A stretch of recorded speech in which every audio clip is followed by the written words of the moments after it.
नमस्ते दोस्तों। मेरे छोटे छोटे बच्चे थे, मुझे कोई नौकरी नहीं मिल रही थी, इसलिए मैं मजबूर होकर मर्द का भेष बदलकर ड्राइवर की नौकरी करने लगी।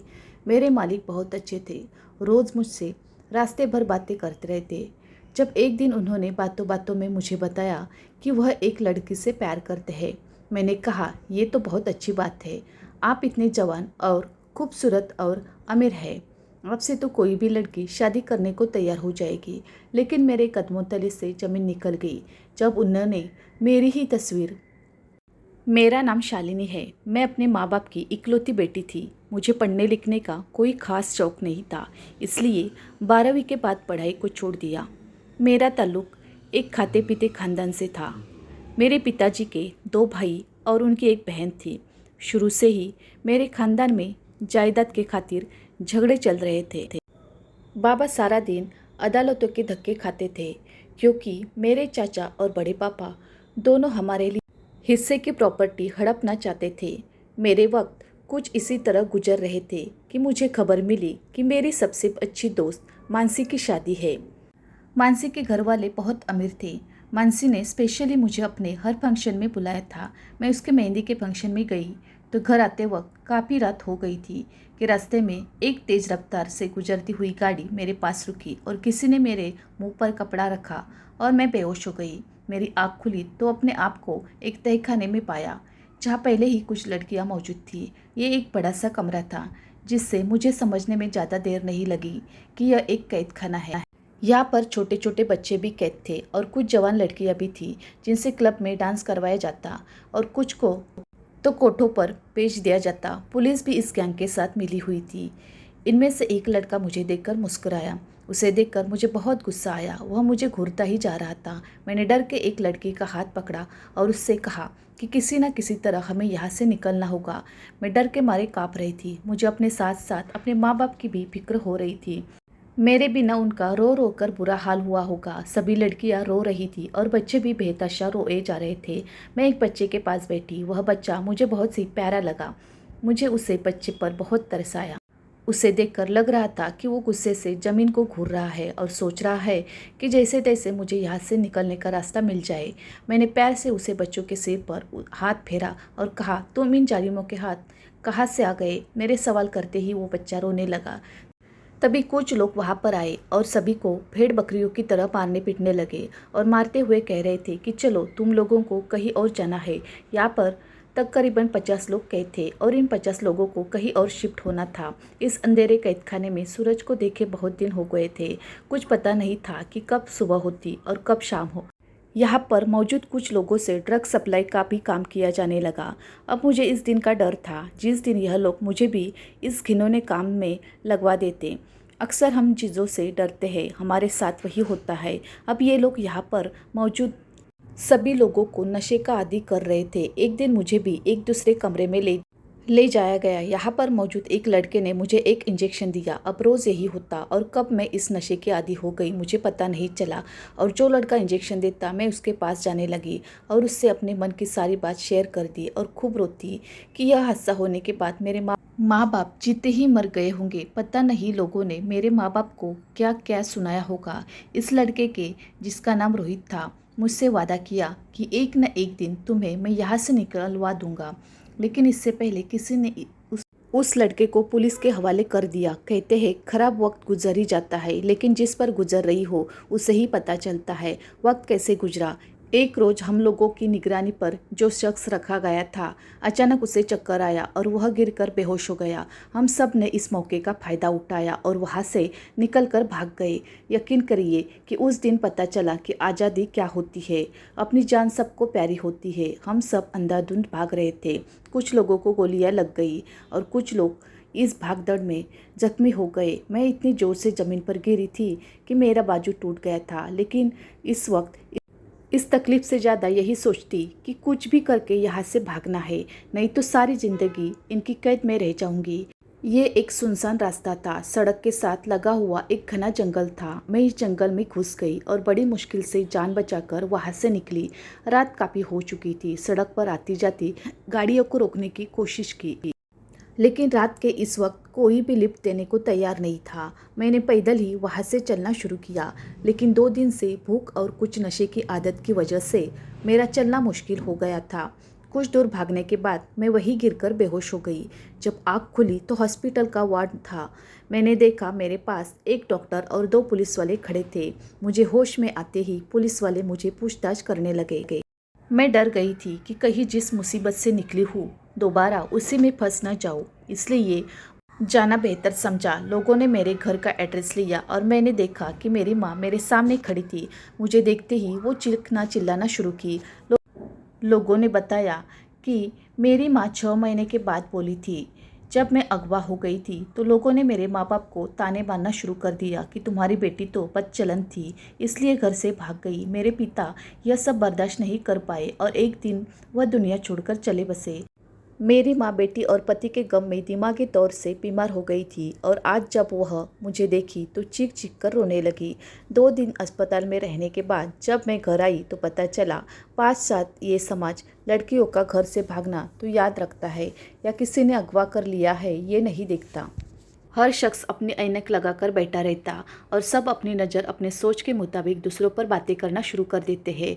मेरे घर आते ही आस पड़ोस के लोग मेरे घर पर इकट्ठा हो गए और मुझसे सवालों की बारिश होने लगी कि वो लड़का कौन है जिसके साथ तुम भाग गई थी।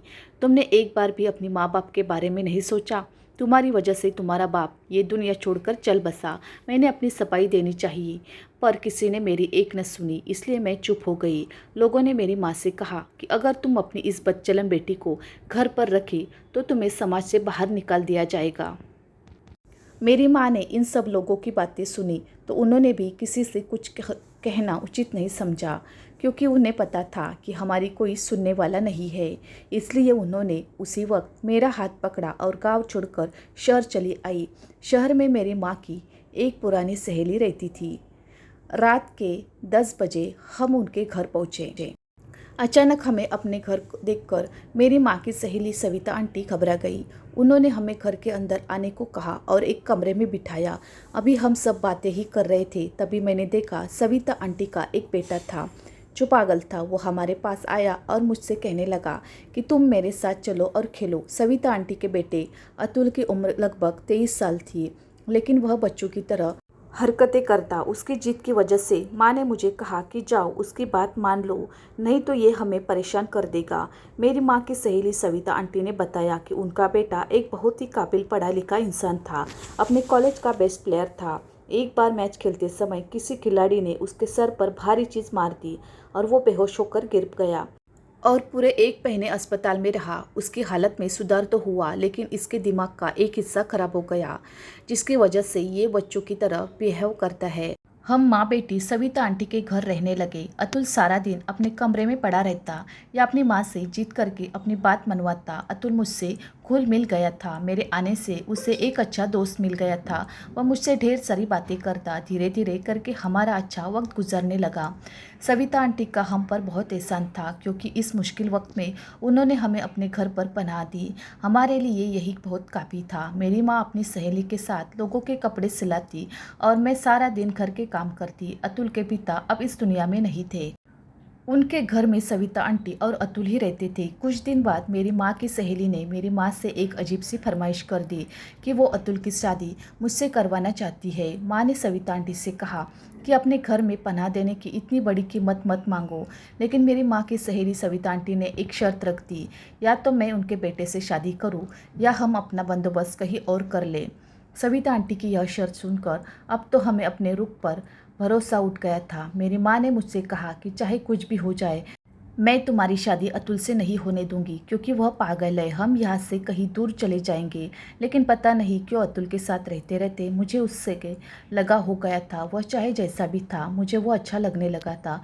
मैंने माँ को समझाते हुए कहा, माँ अब हम निकले तो हम मारे मारे फिरेंगे, हमारा कोई ठिकाना नहीं होगा, इसलिए यही बेहतर होगा कि हम सविता आंटी की बात मान लें। मेरे फैसले पर माँ रोती रही कि मेरी एक ही बेटी थी और कैसा नसीब लेकर आई। हम दोनों माँ बेटी एक दूसरे से लिपट कर देर तक रोते रहे। कुछ दिन बाद मेरी शादी अतुल से करवा दी गई। मेरी शादी पर मेरी माँ बहुत रोई थी, पर मैं क्या करती, हमारी मजबूरी ने मुझे यह सब करने को मजबूर किया। मेरे दिन कुछ इस तरह गुजरने लगे। अतुल मुझसे अपना दोस्त मानता था, पर पत्नी का क्या मतलब होता है उसे बिल्कुल भी नहीं पता था। एक दिन एक भिखारिन मेरे दरवाजे पर आई और कहने लगी, मुझे पेट भर खाना खिला, तेरी हर मनोकामना पूर्ण होगी। उसके बाद मैं हंसी थी कि मेरे नसीब में तो मेरा पागल पति है, तो इससे बड़ा दुख मेरी ज़िंदगी में और क्या हो सकता है। मैंने उस भिखारिन को खाना खिलाया तो उसने कहा, बेटी तेरा पति तुझसे बहुत प्यार करेगा। उसकी बातें सुनकर मैं हैरान थी कि भला मेरा पागल पति मुझसे क्या प्यार कर सकता है। लेकिन कहते हैं कि दुआएं तकदीर बदल देती है। मेरी ज़िंदगी में भी कुछ ऐसा ही होने लगा। कुछ दिन बाद मैंने महसूस किया कि अतुल के हालात में दिन प्रतिदिन सुधार होने लगा है। अतुल की सुधरता हालत देखकर हमने उसका इलाज दोबारा से शुरू करवाया। इस बार डॉक्टर को भी पूरी उम्मीद थी कि अतुल जल्दी ठीक हो जाएगा। मेरा पूरा दिन अतुल की देखभाल में निकल जाता। लेकिन मेरी मेहनत रंग लाई और अतुल की हालत में सुधार होने लगा।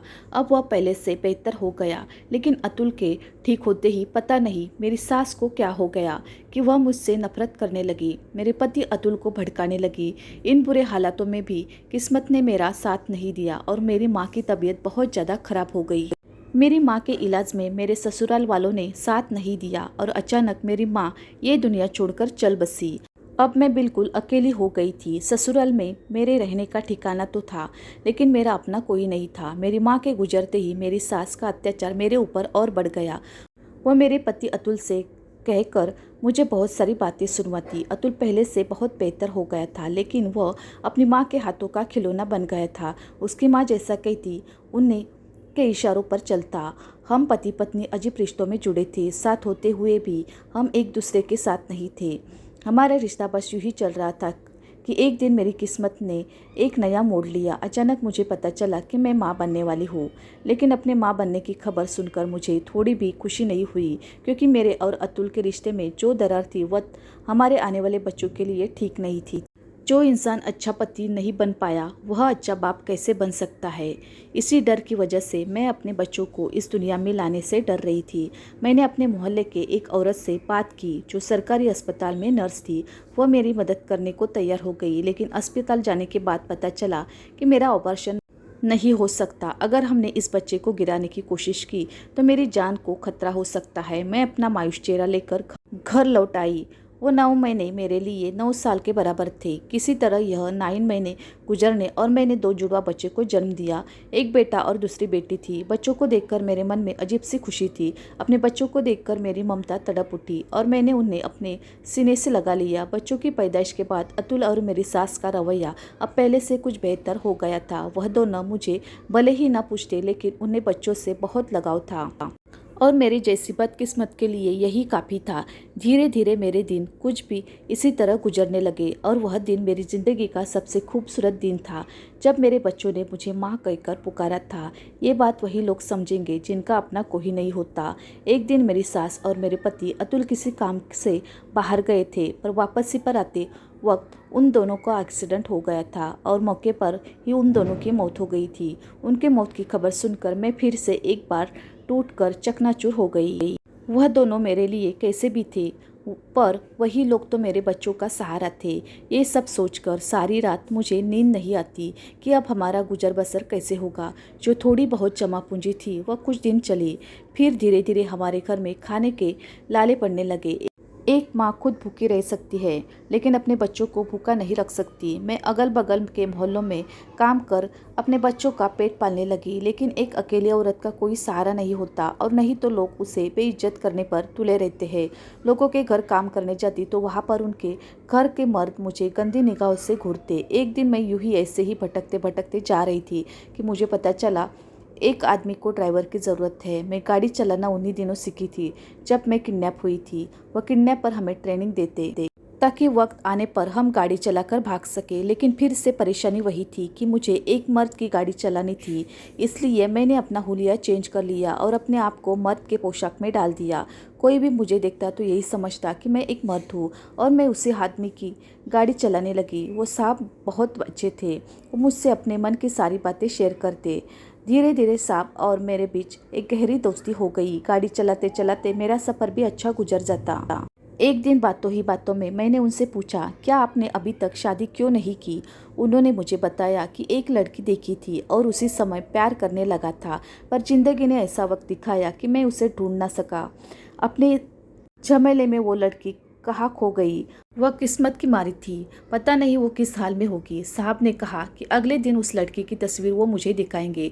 अब मुझे अगले दिन का इंतजार था और उस लड़की के किस्मत के भी बारे में मैं सोच रही थी कि उसकी किस्मत तो बहुत अच्छी है, क्योंकि कोई शख्स उसे 7 साल से मोहब्बत करता था और उसी की यादों में अभी तक उसने शादी नहीं की थी। अगले दिन बच्चों को स्कूल छोड़कर जब मैं उस साहब को लेने गई, जब वह गाड़ी में बैठे, कुछ दूर जाकर मैंने उनसे कहा कि मुझे उस लड़की की तस्वीर दिखाइए। आखिर कौन है वो खुशनसीब, कौन है जिससे आप प्यार करते हैं? उन्होंने जब उस लड़की की तस्वीर निकाल कर मुझे दिखाए तो तस्वीर देखकर मेरे पैरों तले से ज़मीन निकल गई, क्योंकि वह शख्स तो मेरी ही तस्वीर मुझे दिखा रहा था। ये तस्वीर तब की थी जब मैं अगवा हो गई थी। पता नहीं कैसे इस तस्वीर को निकाला गया था।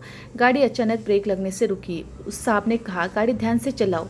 उसे क्या पता कि मैं किसी ध्यान में थी। उसने मुझे बताया 7 साल पहले वह एक गैंग का हिस्सा था।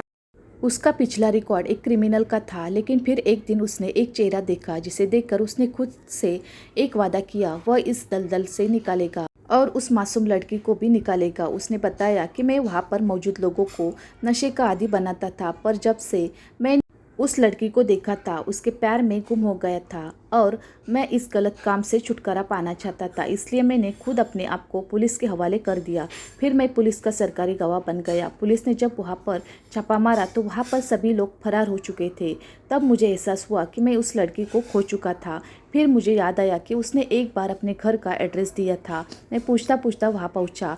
लोगों से पता चला कि उसके पिता उसकी जुदाई में मर गए। उसके बाद उस लड़की और उसकी माँ को समाज से निकलने की धमकी दी गई, जिससे वह लड़की और उसकी माँ यह गांव छोड़कर चल गए। मैंने पढ़ाई अच्छी की थी, लेकिन गलत संगत की वजह से क्रिमिनल बन गया था।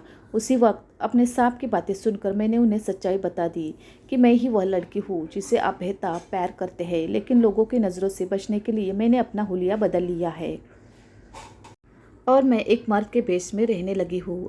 रौनक को जब पता चला कि मैं शालिनी हूँ तो वो मुझे अपने सामने देखकर बहुत खुश हो गए और मुझे अपने गले से लगा लिए। मैंने अपने ऊपर भी हर बात उन्हें बताई। रौनक ने मुझे सांत्वना देते हुए कहा कि तुम फिक्र मत करो, मैं तुम्हारी ज़िंदगी के सारे दुखों को दूर कर दूंगा, तुम्हारे बच्चों को अपना लूँगा। रौनक ने बताया कि जब तुम मेरी ज़िंदगी में आई तो तुम्हें देखकर मैं इस बुरी संगत से दूर जाकर अपनी ज़िंदगी को बेहतर बनाना चाहता था, लेकिन तुम भी मुझसे बिछड़ गई। फिर मैं दोबारा अपनी ज़िंदगी को बेहतर बनाने में लग गया। मेरी पढ़ाई की वजह से मुझे एक अच्छी नौकरी मिल गई और मैं लगन से वह नौकरी करने लगा, क्योंकि मेरे मन में यह विश्वास था कि एक न एक दिन तुम मुझे ज़रूर मिलोगी। कहते हैं अगर प्यार सच्चा हो तो एक न एक दिन ज़रूर मिलता है। आज तुम मेरे सामने बैठी हो। रौनक की बात सुनकर मैं भी बहुत खुश हुई, क्योंकि मुझे एक सच्चा जीवन साथी मिला था। मैंने उससे अपने बच्चों से मिलवाया। कुछ दिन बाद रौनक ने मुझसे शादी कर ली। मैंने अपनी ज़िंदगी में जितने दुख झेले थे, रौनक ने आकर मेरे दामन में खुशियाँ भर दी। दोस्तों, वीडियो कैसे लगा कमेंट करके ज़रूर बताइए, और हाँ, वीडियो